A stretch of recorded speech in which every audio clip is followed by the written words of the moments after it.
ما اینجا یه تیکه سینه گوساله داریم که در جهان اول بهش میگن بریسکت و اینو از قصابی ها میتونیم بخواین. یکم سخته شاید پیدا کردنش، باید شکل و عکس نشون بدیم و یکم پاک کردن میخواد. یعنی یه چربی های درشتی داره، چربی های سفتی داره که من خودم پاکش کردم و پشتش هم اینجوری، پشتش بیشتر چربی داره و اینم قسمت روشه. برای درست کردن این غذا ما گوشت رو باید 6 روز 7 روز براینش بکنیم.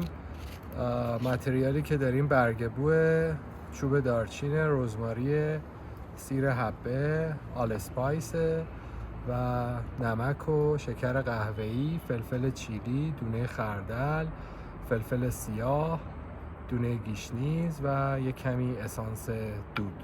این اسانس دود رو من جداگونه گرفتم، یه بسته بزرگه، خیلی چیز واجبی نیست ولی من ازش استفاده میکنم. برای مرحله اول باید فلفل سیاه، دونه گیشنیز و دونه خردل رو کمی روی حرارت بو بدیم. تقریبا 2-3 لیتر آب داریم.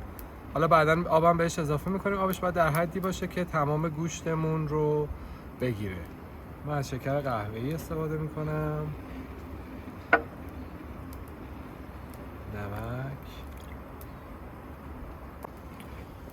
2 شاخه رزماری و 7-8 حبه سیر. این ادویه ها رو یکم بو میدیم که قشنگ همین الان بوش بلند شده و یکم رنگش تغییر کنه. اون که یه مقدار بو گرفته روی پارچه میذاریم و میخوایم که یه مقدار اینا رو خوبشون کنیم.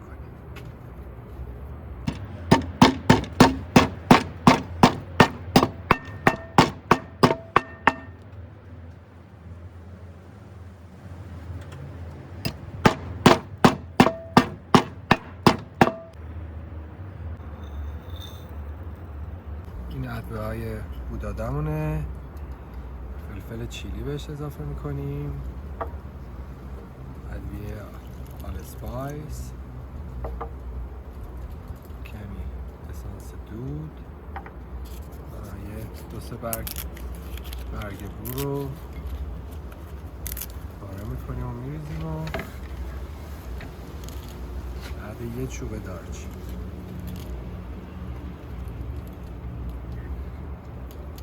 به ظرف آبمون این مخلوط ادویه ها رو اضافه میکنیم و میذاریم روی حرارت تا فقط یکم قل بخوره. خب این به قل افتاده، زیر گاز خاموش میکنیم و یخ خورکش.